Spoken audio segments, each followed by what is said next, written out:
Hello दोस्तों, स्वागत है आपका हमारे इस चैनल पर। दोस्तों आज हम लोग एक और क्वेश्चन सीखने जा रहे हैं, पढ़ने जा रहे हैं जो मैकबेथ से ही रिलेटेड है।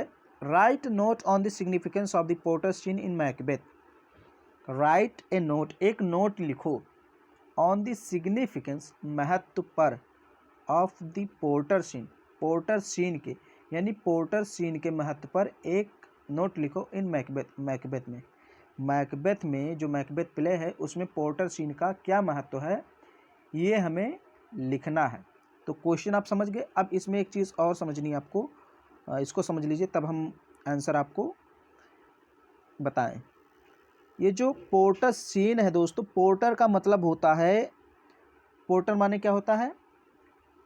पोर्टर मीन्स होता है द्वारपाल। द्वारपाल जैसे जो मान लीजिए किसी राजा का महल है तो उसके महल में एक गेट होगा और उस गेट पर एक व्यक्ति खड़ा रहता है जो अंदर बाहर जाने वाले लोगों से पूछताछ करता है कि आपको राजा से मिलना है कि नहीं मिलना है, किससे मिलना है, ऐसा कुछ भी पूछता है तो उसको पोर्टर कहते हैं। तो उसी का सीन यहाँ पर आया है और वही हमको लिख देना है। तो पहले तो मैं थोड़ा सा बता दूँ आपको कि ये सीन कहाँ पर आता है, पोर्टर वाला सीन। उसके बाद हम लोग क्वेश्चन आंसर समझेंगे, क्योंकि जब तक आप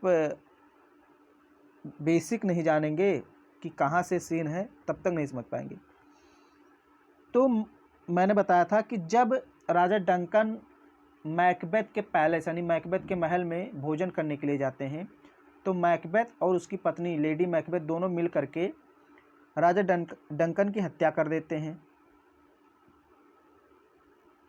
तो जब राजा डंकन की हत्या हो जाती है तो सुबह सुबह राजा डंकन मरे पड़े हुए हैं। सुबह सुबह जो मैकबेथ का महल है उसमें जो गेट कीपर है तो कई लोग आते हैं मिलने। अब सुबह सुबह राजा से मिलने तो बहुत लोग आते हैं, तो जो मैकबेथ के महल का द्वारपाल वो परेशान हो जाता है, बार बार दरवाज़ा खोलना। तो वो सोचता है कि ऐसा लगता है जैसे मैं नर्क के द्वार पर खड़ा हूँ। वो क्या सोचता है कि मैं नर्क के द्वार पर खड़ा हूँ। और जब वो नर्क के द्वार पर खड़ा होता है तो उससे कौन कौन मिलने आते हैं थोड़ा सा ये आपको बताएगा इस कहानी में, और फिर थोड़ा सा मैकबेथ से भी जुड़ेगा ये स्टोरी। देखिए अभी मैं तीन जो नॉक है उसको जब बताऊंगा तो यहाँ तो सोचता है। अब चलिए मैं इसको इसी के माध्यम से बताने का प्रयास करता हूँ, तभी आपको समझ में आएगा। इंट्रोडक्शन सबसे पहली हेडिंग आपको डालनी है। The porter scene takes place in scene third of act second. तो सबसे पहले आपको ये लिखना है इंट्रोडक्शन में, और इसको आप थोड़ा सा ध्यान से पढ़ लीजिए। पहली लाइन कि जो पोर्टर सीन है ये किस एक्ट और किस सीन में घटित होता है। ये जो दृश्य है ये एक्ट सेकेंड के सीन थर्ड में घटित होता है। The porter scene takes place in scene third of act second. It takes place just after the murder of king Duncan. जब मर्डर हो जाता है किंग डंकन का in the palace of Macbeth, Macbeth के महल में, यानी मैकबेथ के महल में जब राजा डंकन की हत्या हो जाती है उसके बाद के सीन का यहाँ पर वर्णन किया गया है। It takes place, okay. It is a scene of the discovery of Duncan's death. Duncan's के मौत की खोज का ये सीन है। कौन सा सीन है?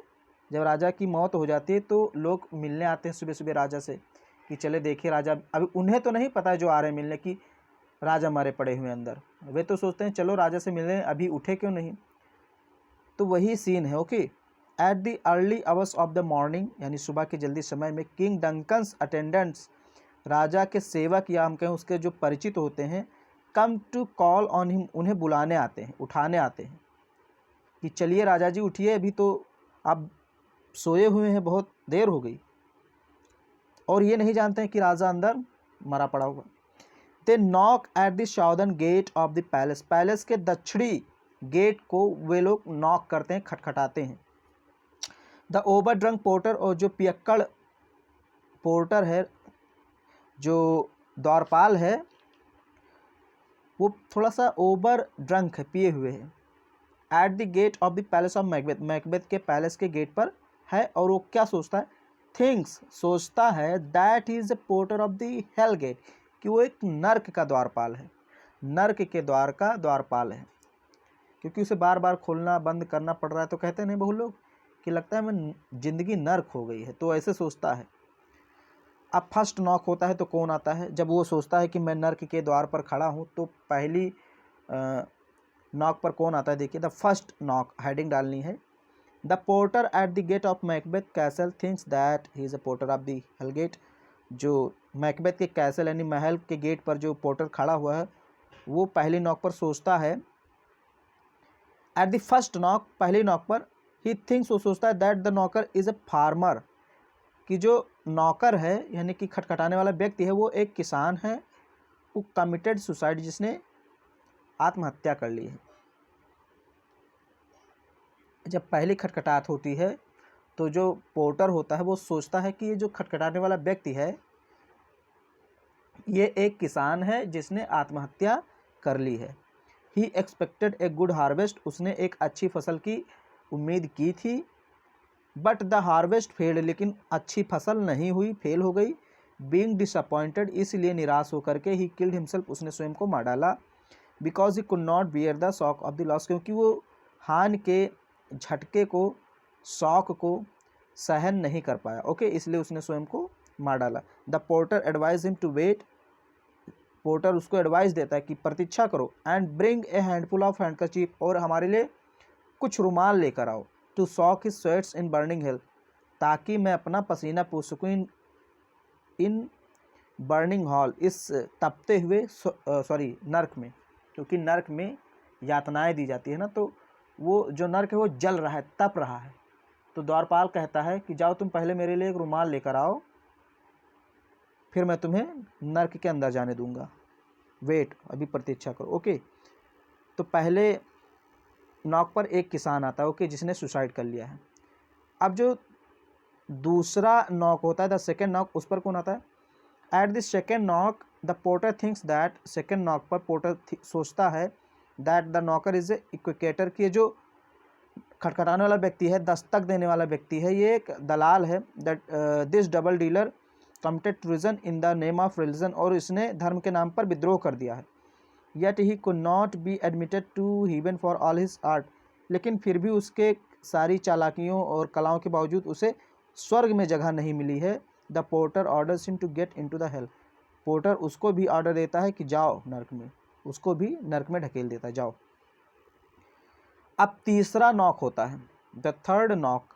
At the third knock the porter thinks, तीसरे नॉक पर जो पोर्टर हो सोचता है दैट की the knocker is an English tailor, कि जो दस्तक देने वाला व्यक्ति एक इंग्लिश टेलर है।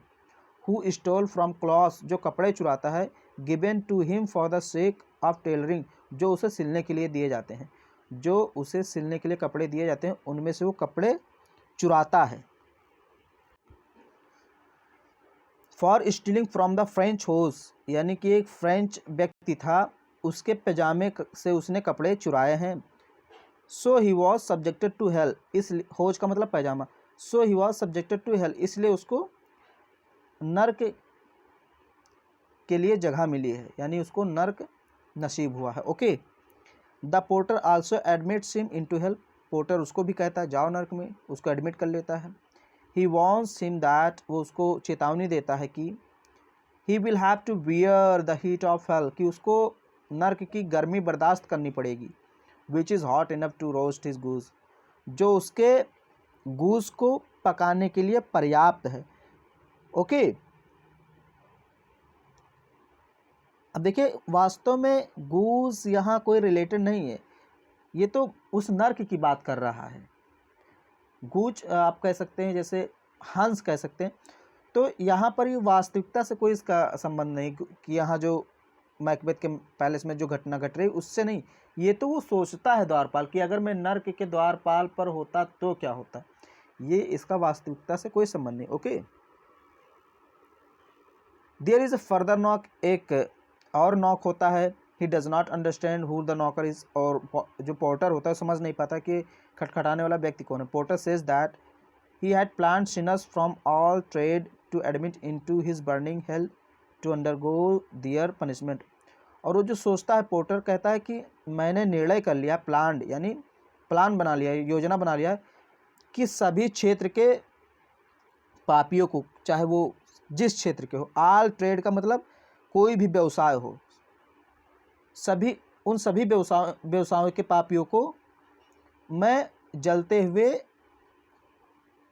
नरक में डालूंगा और वे अपने पनिशमेंट को झेलेंगे। Okay, he is tired of his job, वो अपने इस जॉब से बहुत थक चुका है, द्वारपाल कि बहुत हो चुका। ही ओपन्स द गेट, वो गेट को ओपन्स करता है, खोलता है जब नॉक होती है। ही रिक्वेस्ट द नॉकर से यानी खटखटाने वाले व्यक्ति से रिक्वेस्ट करता है टू पे द पोर्टर्स फी, कि हमारी भैया फी तो दे दो, हमारी शुल्क तो दे दो हमारा, जो मैं तुम लोग को अंदर आने देता हूँ, बार बार खोलता हूँ, कुछ हमें भी दे दो। After the gate of the palace is open, जब अब यहाँ पर वास्तविकता से संबंध है। ओके, अभी तक तो ये वो सोच रहा था पोर्टर कि अगर मैं नर्क के द्वार का द्वारपाल होता तो क्या होता। अब यहाँ पर वास्तव में वह गेट खोलता है। After the gate of palace is opened, यानी जब वो पैलेस का गेट खोलता है द्वारपाल, Lennox and Macduff enter the palace of Macbeth, तो कौन प्रवेश करता है? लेनॉक्स और मैकडफ मैकबेथ के पैलेस में प्रवेश करते हैं, लेनॉक्स और Macduff. Okay, they are shocked at Duncan's death, वे डंकन के मौत को देखकर शॉक हो जाते हैं, बहुत अचंभा हो जाते हैं। Okay, they express their dismay and grief in passionate words, वे अपने दुख को व्यक्त करते हैं बड़े ही कोमल शब्दों में। Macbeth, Malcolm Banquo, Donalbain and Lady Macbeth all appear, सब कोई वहाँ पर प्रस्तुत हो जाते हैं, चाहे वो मैकबेथ हो, मैलकॉम बैंको, डोनाल्बेन, लेडी मैकबेथ, सब आ जाते हैं वहाँ पर। कह रहे ये कौन मार डाला राजा को। And mourn the death of Duncan, और फिर शोक मनाते हैं कि बहुत बुरा हुआ, बहुत बुरा हुआ। जबकि मारा किसने? मैकबेथ और लेडी मैकबेथ ने। तो यहाँ से आपको वास्तविकता से संबंध है। ओके, तो थोड़ा सा समझिए इसको। अब यहाँ पर कमेंट लिखना है थोड़ा सा आपको। जैसे मैंने आपको बताया इसमें दो चीज़ें हैं, एक तो नर्क से रिलेटेड हो गई जो वास्तविकता से कोई संबंध नहीं है, और दूसरी चीज़ यहाँ बता दी गई, तो यानी वास्तविकता से इसका संबंध भी है। तो अब जो विचारक हैं, जो आलोचक हैं, वे दो भागों में डिवाइड हो चुके हैं। एक तो कहते हैं कि ये जो सीन है ये वास्तव में मैकबेथ का है ही नहीं, वास्तव में शेक्सपियर ने इसको नहीं लिखा है। और दूसरे व्यक्ति कहते हैं कि वास्तव में शेक्सपियर ने ही इसको लिखा है। तो वही critics are divided in their views of the porter scene के दृश्य पर बट चुके हैं, जो क्रिटिक हैं बट गए हैं। Some are of the opinion, कुछ लोगों का विचार है that the scene is not written by Shakespeare, कि ये सीन जो है शेक्सपियर ने नहीं लिखा है, ये जोड़ा गया है बाद में। कुछ लोग मानते हैं कि ये जो सीन है पोर्टर वाला ये बाद में जोड़ा गया है, वास्तव में शेक्सपियर ने नहीं लिखा। But there are grounds enough, लेकिन कुछ ऐसे सबूत हैं टू से, कहने के लिए that the porter scene is absolutely Shakespearean, की पोर्टर सीन शेक्सपियरियन ने ही लिखा, शेक्सपियर ने ही लिखा है। कुछ ऐसे सबूत हैं, ग्राउंड, ओके, कुछ ऐसे ग्राउंड्स हैं, आधार हैं, जिनसे तुम कह सकते हो कि ये जो पोर्टर सीन है शेक्सपियर ने ही लिखा। अब वो कौन कौन से हैं मैं कुछ यहाँ बता दूंगा, उसके बाद ये क्वेश्चन समाप्त। The porter scene is not a patch work, it shows the continuity of plot and actions, ये आपको लिख देना है। अब देखिए इसकी अगर मैं हिंदी बताऊँ तो आसान है। The porter scene is not a patch work, ये एक बाहर से नहीं जोड़ा गया है। It shows the continuity of plot and actions, ये कथानक और कार्य की निरंतरता को दिखाता है। It provides the tragic relief, ये एक दुखद राहत देता है। Which is common element of Shakespearean tragedy, जो शेक्सपियरियन की ट्रेजिडी की एक बहुत ही महत्वपूर्ण तत्व है, कॉमन तत्व है। ओके, इसलिए कहा जा सकता है कि ये शेक्सपियर ने ही लिखा है।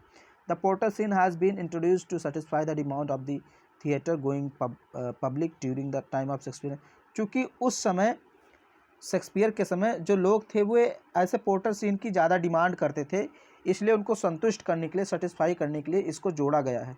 तो तीन आधार हैं जिनके आधार पर अभी ये कह सकते हैं कि ये जो पोर्टर सीन है इसको मैकबेथ ने ही शेक्सपियर ने ही लिखा है। ओके, ये कुछ आधार हैं। ओके, तो ये क्वेश्चन यहीं पर कंप्लीट होता है और इजी क्वेश्चन है क्योंकि इसमें मतलब फर्स्ट नॉक पर कौन आता है इतना याद कर लीजिए, सेकेंड नॉक पर, थर्ड नॉक पर ये याद कर लीजिए, फिर उसको आप अपने मन से भी लिख सकते हैं थोड़ा सा इधर उधर करके, और फिर आपको कमेंट लिख देना कि क्रिटिक 2 भागों में डिवाइड हो गए हैं, फिर आपको कुछ आधार दे देना है। ओके, तो ये क्वेश्चन यहीं पर समाप्त करते हैं। हम लोग एक और क्वेश्चन इसके बाद देखेंगे, 1-2 क्वेश्चन जो भी इम्पोर्टेंट होंगे अभी मैं बताऊंगा, और इसको तैयार कीजिए, आसान क्वेश्चन है। तब तक के लिए बाय बाय, नमस्कार।